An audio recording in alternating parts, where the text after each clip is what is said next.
Aproveitar você já de pé, querido, abra sua Bíblia, por favor, comigo, no Evangelho de Jesus Cristo, segundo escreveu João, capítulo de número 21, no Evangelho segundo João, capítulo de número 21, graças a Deus, maravilha. Vamos já fazer a leitura do texto bíblico e aí você pode se acomodar aí na sua poltrona. Evangelho segundo João, capítulo 21, do versículo 1 ao versículo 6 e depois o versículo 9. Quem achou, diga amém.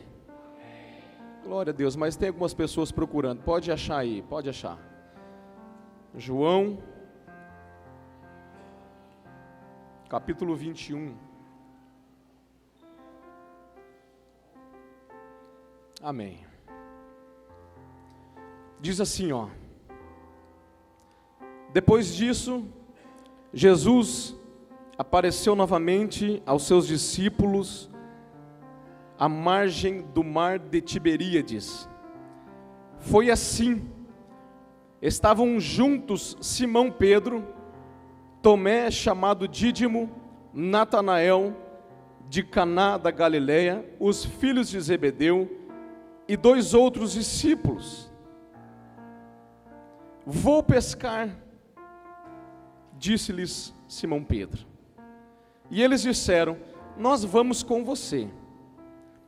Eles foram e entraram no barco, mas naquela noite não pegaram nada. Versículo 4. Ao amanhecer, Jesus estava na praia, mas os discípulos não o reconheceram. Ele lhes perguntou, filhos, vocês têm algo para comer? Eles responderam que não. Ele disse, lancem a rede do lado direito do barco, e vocês encontrarão. Eles a lançaram, e não conseguiam recolher a rede, tal era a quantidade de peixes. Versículo 9. Quando desembarcaram, viram ali uma fogueira, peixe sobre brasas e um pouco de pão. Versículo 10. Disse-lhes Jesus, tragam alguns dos peixes que acabaram de pescar. Amém? Feche a sua Bíblia agora, tome seu assento. Ele disse, tragam agora algum dos peixes que vocês agora conseguiram pescar. Nós participamos, queridos, eu e minha esposa, na quinta-feira, de um velório muito triste, de um culto fúnebre muito triste,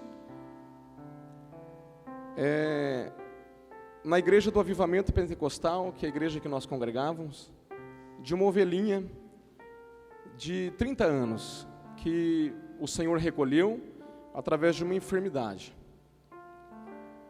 Ela deixou 2 filhos pequenos, uma bebê de 2 anos, o marido, e por mais que a gente entenda, e foi um culto muito emocionante, porque ela mesma, como teve esta morte de enfermidade, nos seus últimos dias, sabendo já que estava prestes a partir para o Senhor, então ela teve a oportunidade e a condição de pedir algumas coisas. Isso foi muito forte de ouvir.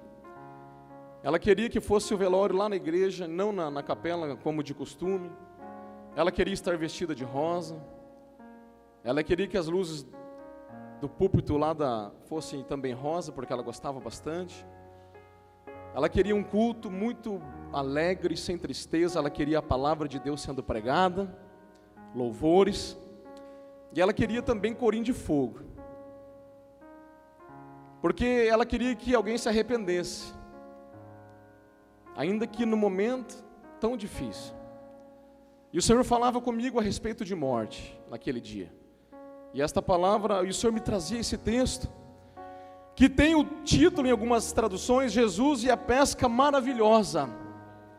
Mas o que o Senhor falava comigo nesse texto, Ele me dava um outro tema, que é o tema desta mensagem, que é a pesca da morte. você já vai entender o que eu quero dizer. E o Senhor falava comigo algo profundo sobre a morte. E nesse texto aqui nós vamos aprender algumas coisas. Diz a palavra de Deus que Jesus apareceu novamente. Se não me engano, era a terceira vez que ele aparecia aos seus discípulos.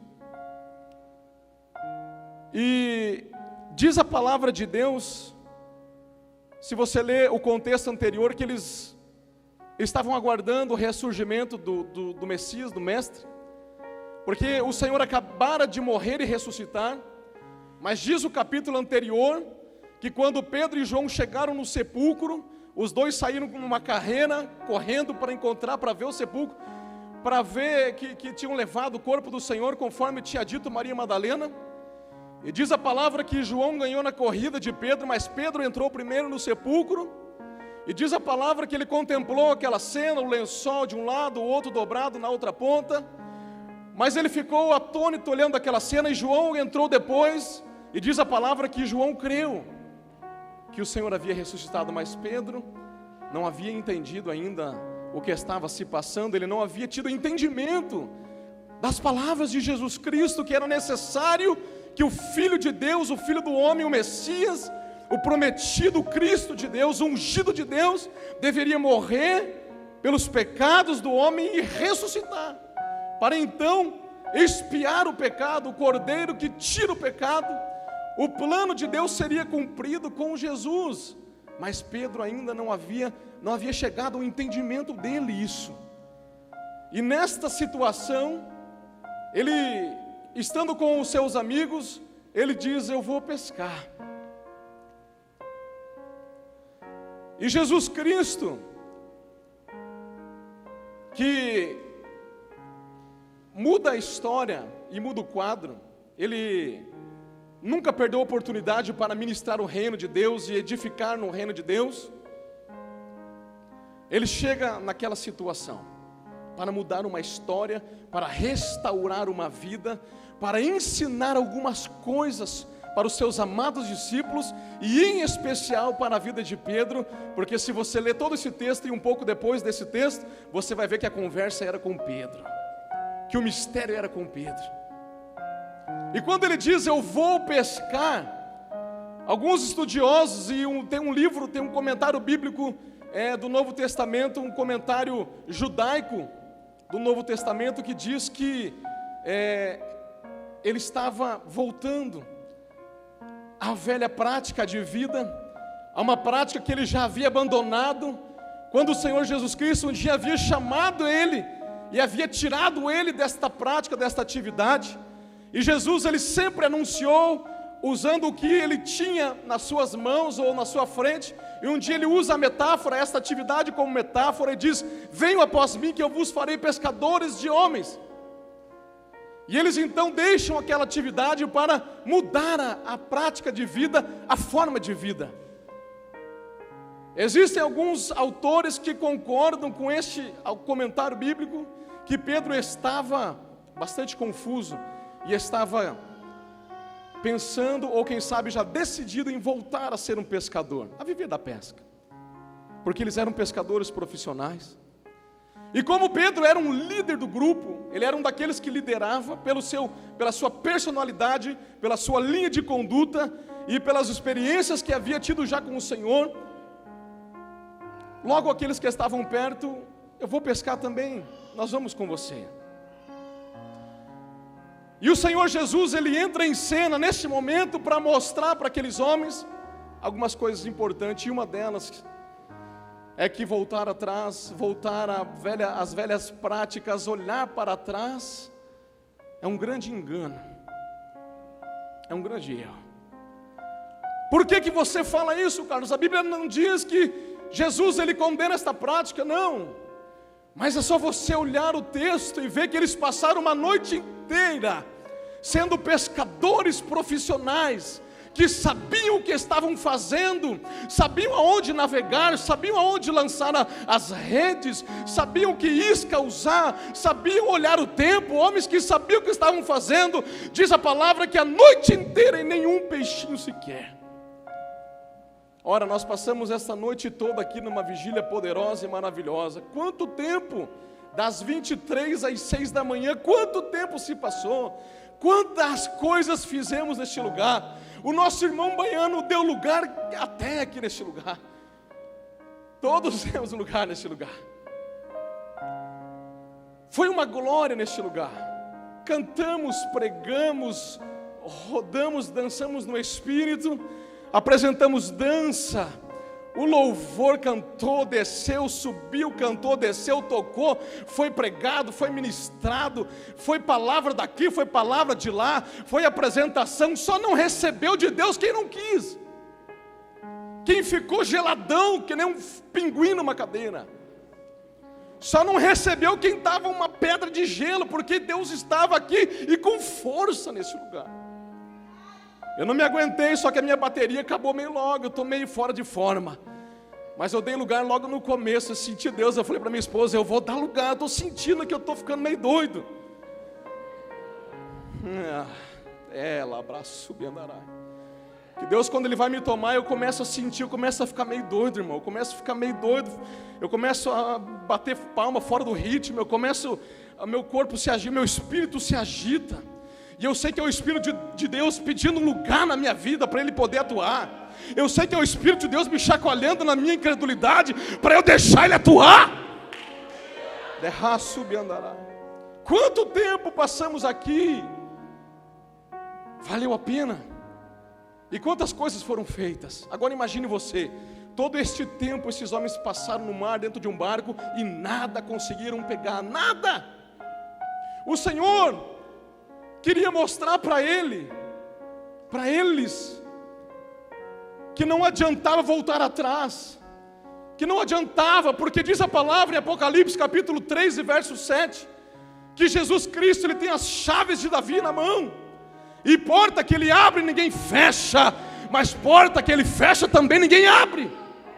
E o Senhor havia fechado aquela porta na vida daqueles homens, e eles queriam voltar atrás, mas não adiantava, porque Jesus é maior. Depois que Ele entra na minha, na tua vida, não é mais eu, não é você que se manda, Ele tem o domínio sobre nós.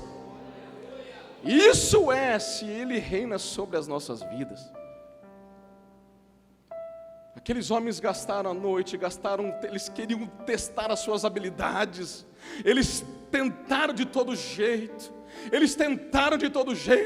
pensa na aflição daqueles homens pescadores, pensa numa aflição, querido, joga a rede aqui, nada, joga de lá, nada, quem sabe Natanael fala, mas está errado, vamos para cá e nada, e vira o barco para lá e nada, e quem sabe Pedro vem com aquele jeito sanguinário dele, não, nós vamos mais ali que ali vai dar e nada, e nada, e nada.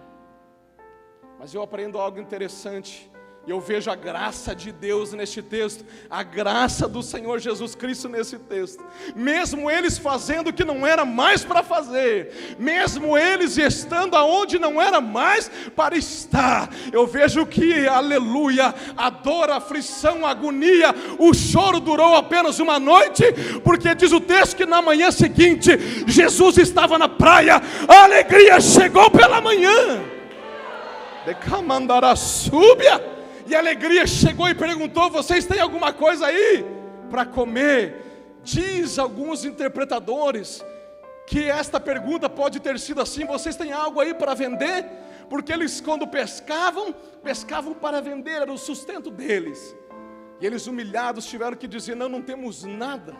Não temos nada para oferecer, não temos nada para te mostrar, não temos nada, porque eles não reconheceram o Senhor, diz a palavra, eles não sabiam que era Jesus, mas Jesus, assim que eles dizem, não tenho nada, Jesus, aleluia, na sua graça e no seu amor, mesmo eles estando no lugar errado, e aí eu me identifico, amados, mesmo nós muitas vezes estando no lugar errado, mesmo nosso pé muitas vezes pisando fora do caminho, mesmo os nossos olhos olhando algumas coisas no Egito, olhando para trás, mesmo nossas mãos e pés passando por lugares que não era para passar, os nossos pensamentos viajando por terrenos perigosos, mesmo assim, eu vejo, aleluia, uma graça de Jesus, alcançando a minha e a tua vida. Sabe por quê? Porque na manhã seguinte, quando ele aparece na praia e ele contempla o que estava acontecendo, ainda assim ele tinha uma palavra profética e de vitória para a vida daqueles homens, e diz para eles: olha, vocês não têm nada, né? Então faz o seguinte, lança a rede do lado direito agora e dá uma testada, vê o que vai acontecer. E diz a palavra que eles obedeceram, debaixo de uma palavra profética do mestre. E diz a palavra que a rede não aguentava mais carregar tanto peixe. Quando eu e você muitas vezes pisamos o pezinho no lodo, na sujeira, Deus quer falar com alguém aqui nesta noite.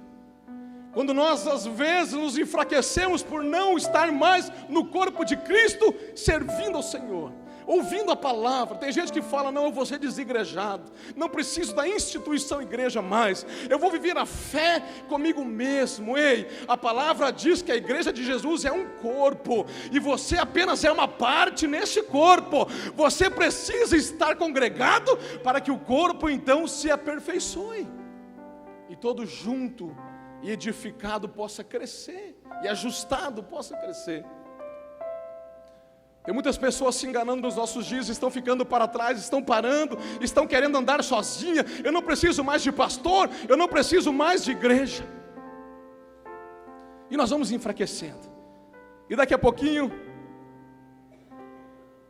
uma olhadinha fora, uma pisadinha fora, vai um pezinho primeiro, depois outro, e nós estamos caminhando por um campo minado, cheio de bombas, que certamente irá nos matar no final desse caminho, uma hora ou outra.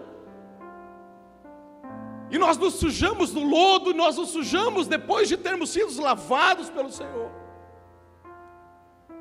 Mas o Senhor, aleluia, na sua graça, e é aí que eu vejo a graça, e é aí que eu vejo o tempo da graça que nós vivemos. Mas diz a palavra que um dia vai chegar ao fim.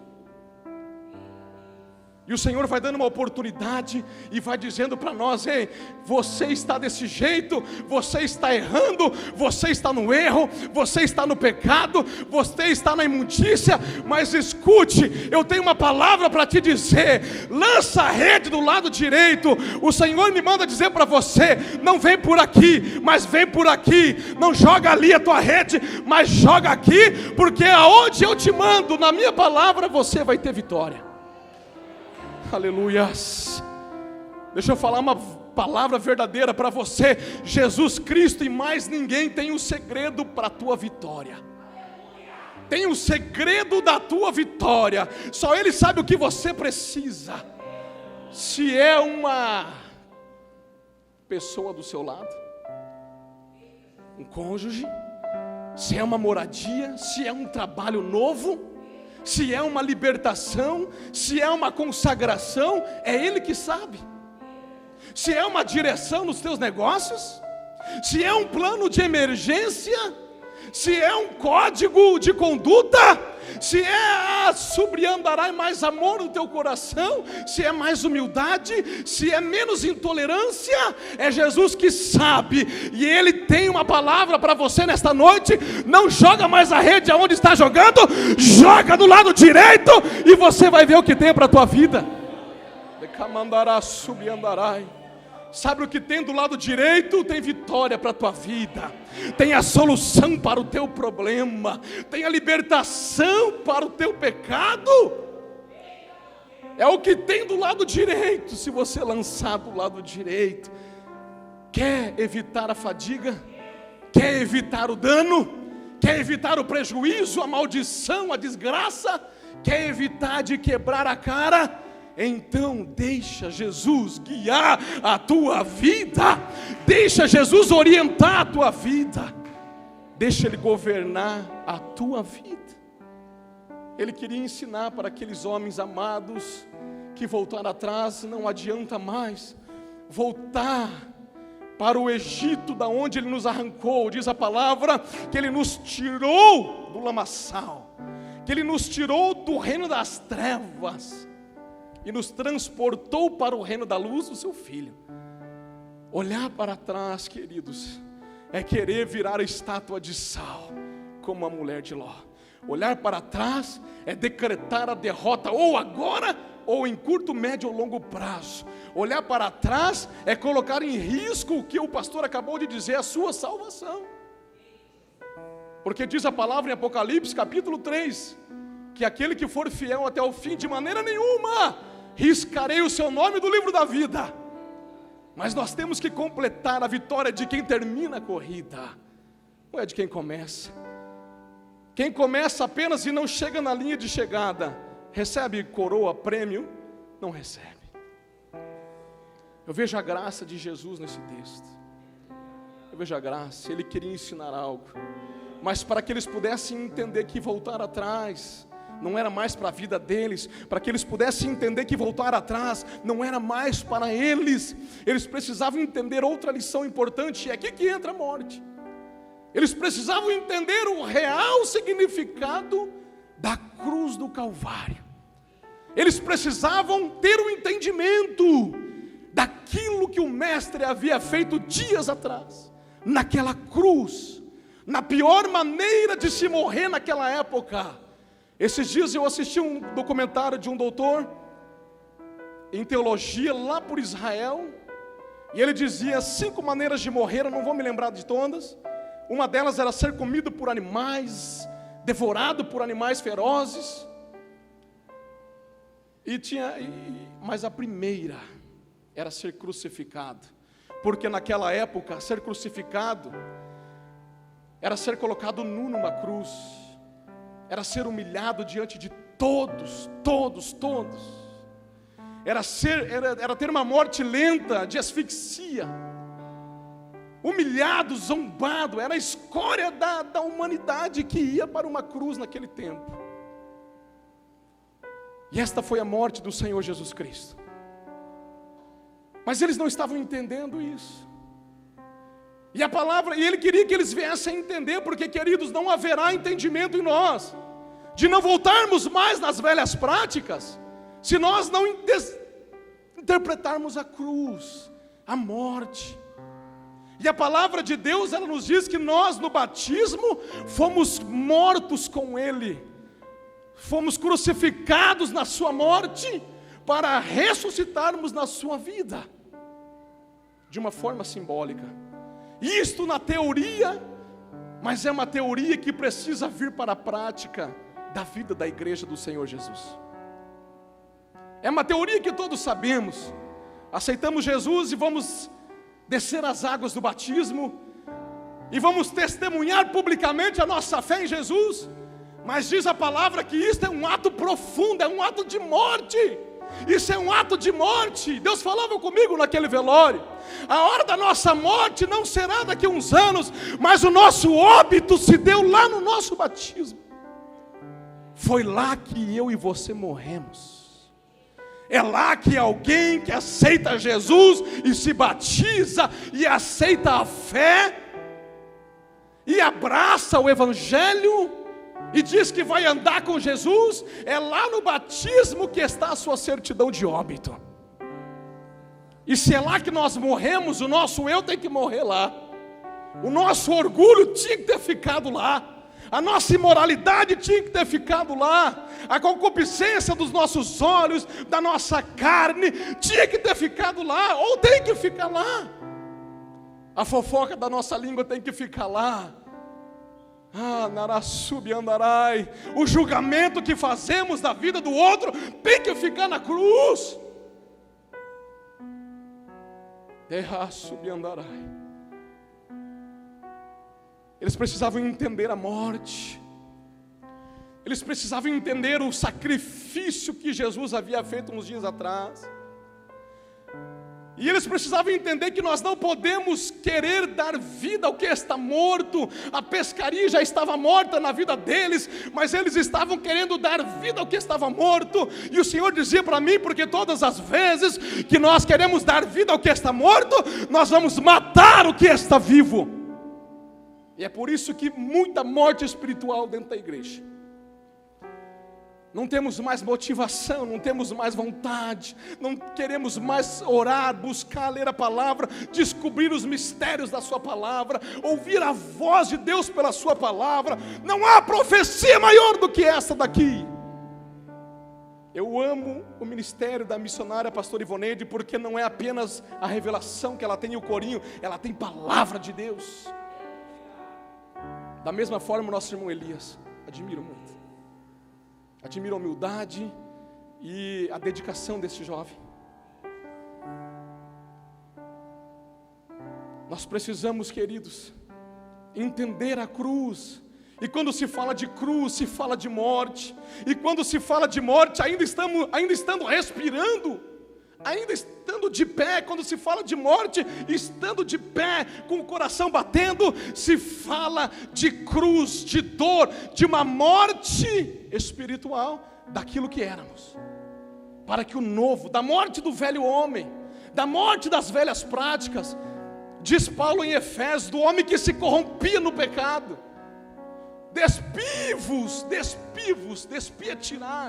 tirar a roupa, se despir. E Paulo fala, despivos do velho homem, tira o velho homem para fora, arranca ele da sua vida e se revista do novo, aleluia, que cresce em entendimento no Senhor. Se nós não tivermos entendimento desta dor, desta morte do Senhor pelas nossas vidas, e que a palavra de Deus diz que aquele que diz que está no Senhor deve andar como Ele andou. A palavra diz que não existe evangelho sem a cruz. Ele diz assim: se alguém quiser vir após mim, negue-se a si mesmo, tome a sua cruz a cada dia e siga-me. E agora eu pergunto, como é que nós vamos seguir a Jesus sem carregar essa cruz, sem carregar essa morte? Quando é que eu sei, evangelista, se eu estou morto já no Senhor ou se eu ainda estou vivo? Fácil. Sabe quando a gente se ofende por qualquer coisinha dentro da igreja?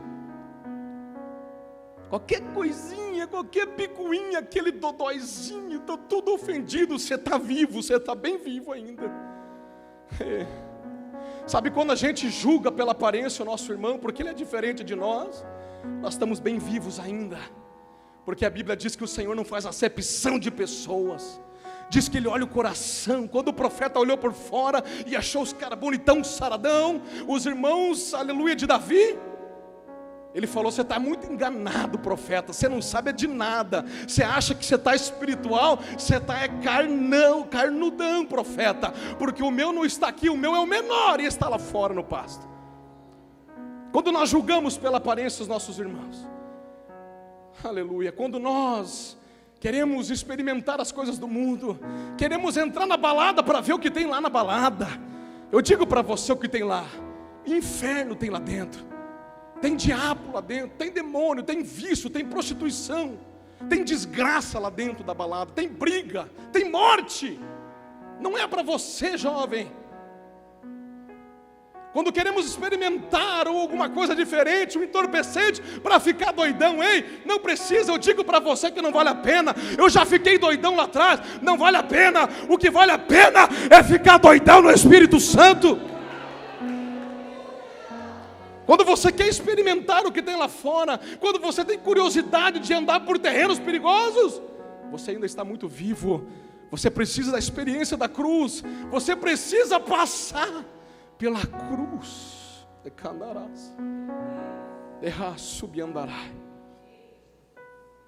Nós estamos muito vivos quando cobiçamos o que não é nosso, quando adicionamos no celular números ou nas redes sociais de pessoas, como diz hoje em dia, Fábio, cadê o Fábio?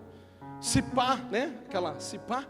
Quando adicionamos o número de alguém para cipá, trocar umas palavrinhas na madrugada, né?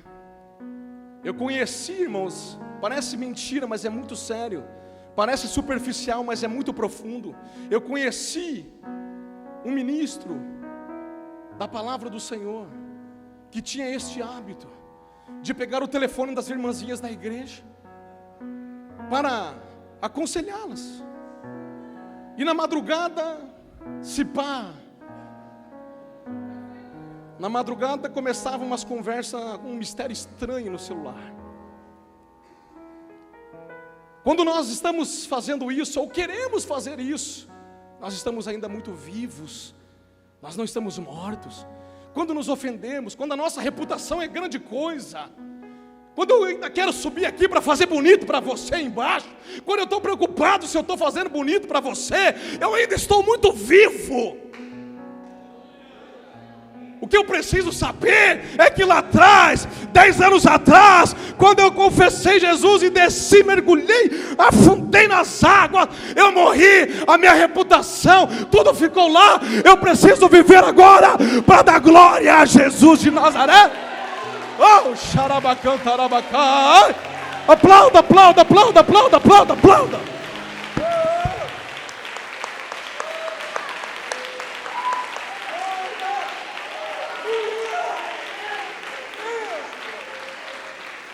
Todo louvor é teu, Senhor.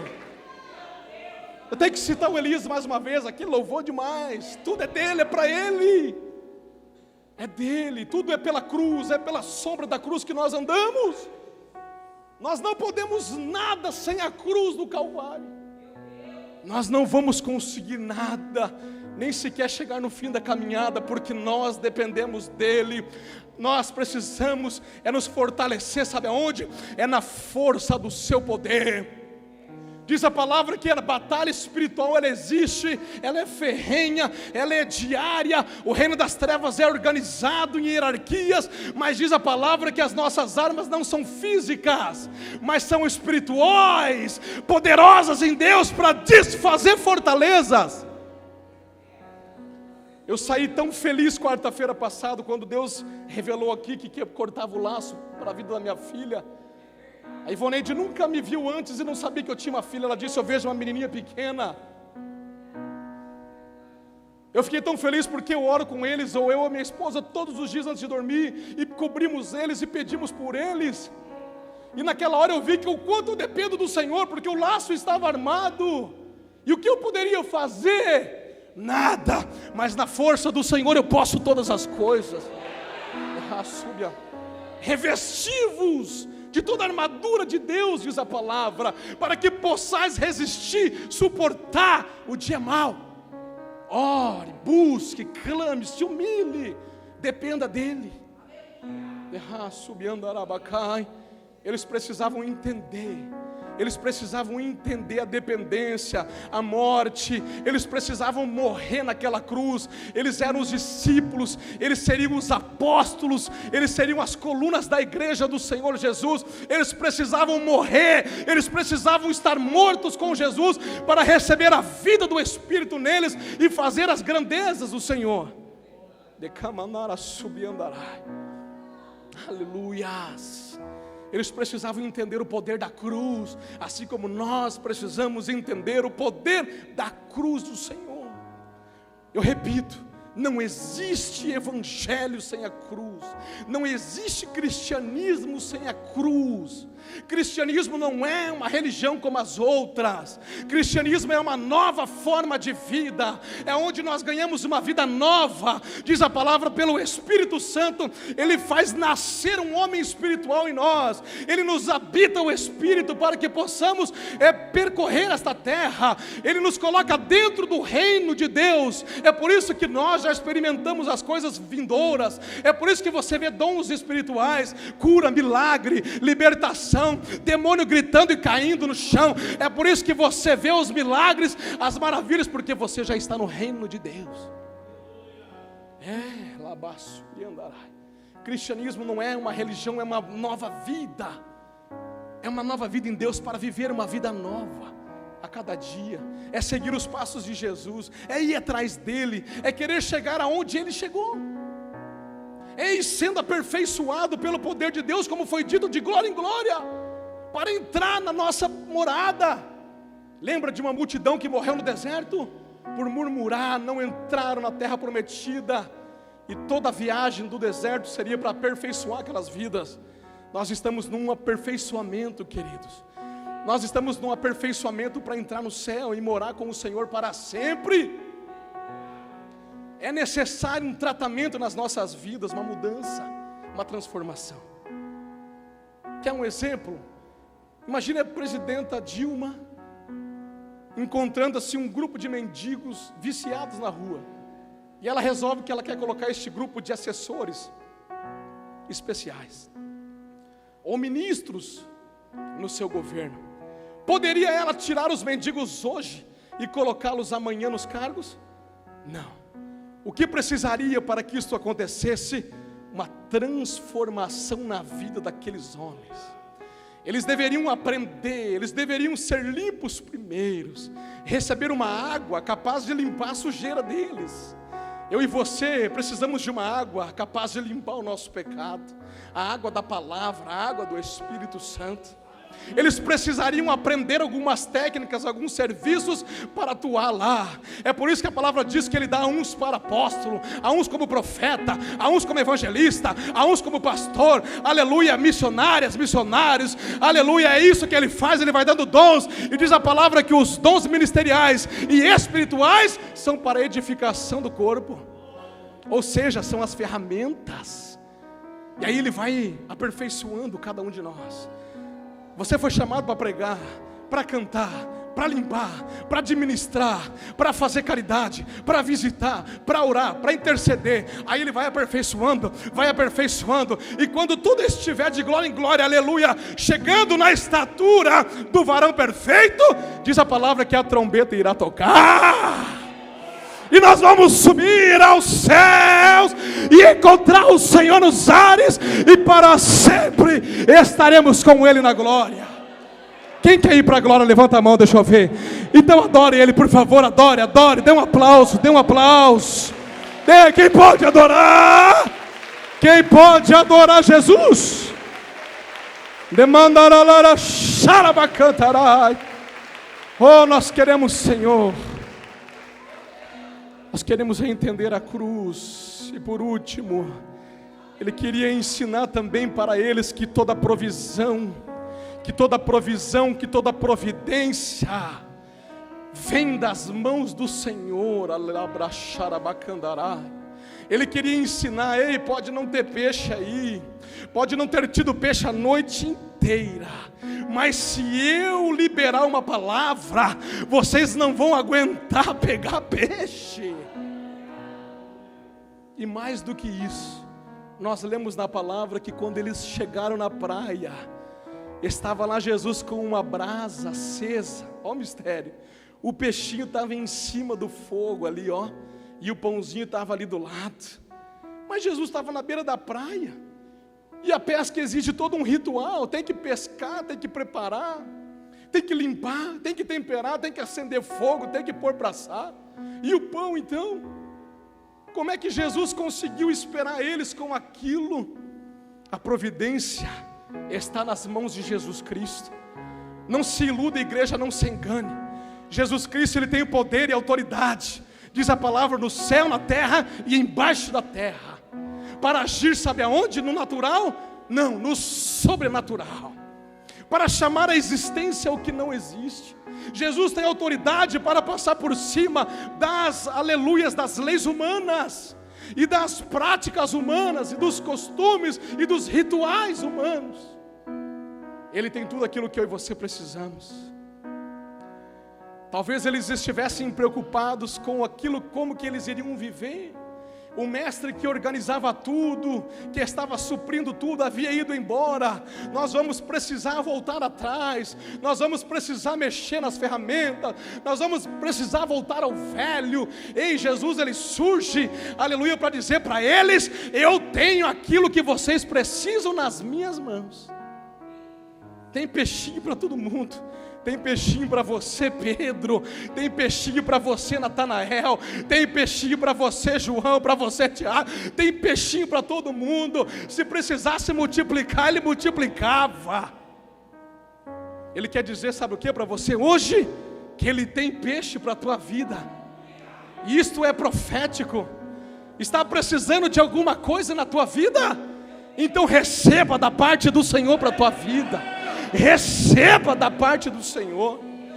Tome parte nesse peixinho quentinho, fresquinho de Jesus. Tome parte desta refeição que Ele prepara. tome parte, participe. E logo depois diz o texto que eles não haviam reconhecido de longe o mestre. Talvez ele estivesse com algum manto, algum capuz, como se usava na época. Talvez escondendo um pouco a face. Mas quando Jesus começou a dar graça e repartir entre eles, logo eles perceberam que o mestre que havia morrido estava vivo e estava entre eles. Jesus não está morto, querida igreja. Jesus está vivo. E quer saber mais? Mais vivo do que eu e do que você. Porque nós ainda estamos aqui. Cremos na vida eterna, mas ainda não alcançamos o alvo. Jesus já está na eternidade, glorificado. Diz em Apocalipse que os seus olhos são como fogo.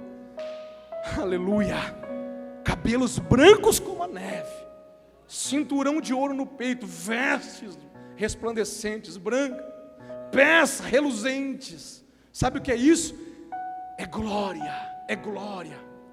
O nosso Jesus não está pregado no madeiro como um crucifixo que as religiões usam aí fora, não. A cruz está vazia. Jesus está glorificado nos céus e o seu Espírito está atuando no nosso meio. Mas precisamos meditar nesta pesca da morte. Aquilo que precisa morrer em nós, precisamos colocar naquela cruz, porque o Senhor, como Ele tem falado nesta igreja, e ontem Ele disse, ou melhor hoje, não perca a oportunidade, foi o tema da missionária. O Senhor tem nos dado uma oportunidade de voltar às primeiras obras no Senhor, de voltar ao primeiro amor no Senhor, de cobrar ânimo no Senhor para continuar até o fim, de limpar as nossas vestes, porque Ele ainda tem água para lavar, Ele ainda tem água para nos purificar. Mas para recebermos a vida do Senhor em nós, para recebermos a providência de Deus, nós precisamos estar mortos naquela cruz. O velho homem e o novo tem que estar diante do Senhor, de pé. Diz o apóstolo Paulo assim: cuide você que pensa estar em pé, para que não caia. Nós precisamos vigiar, queridos irmãos, vigiar na terra. E o Senhor vai ajustar, vai restaurar a vida de Pedro, porque Pedro estava profundamente abalado, porque ele havia negado o Senhor há pouco, ele havia negado por 3 vezes o Senhor, e o Senhor vem confrontá-lo por 3 vezes se ele o amava, e ali Pedro ele é restaurado, e o Senhor diz então: apacenta as minhas ovelhas, e diz a história que dali a pouquinho Pedro, ele se torna o homem mais doido da igreja, ele é cheio do Espírito Santo, ele se levanta no meio da multidão, ele começa a pregar para quem quiser ouvir, e ele começa a dizer: não tem bêbado nenhum, está todo mundo cheio do Espírito Santo, e agora é deste jeito. Quem quiser morar no céu vai ter que se arrepender e aceitar Jesus, porque Ele vai lhe dar o dom do Espírito Santo. Quem deseja, aleluias, estar morto para si mesmo e estar vivo para o Senhor,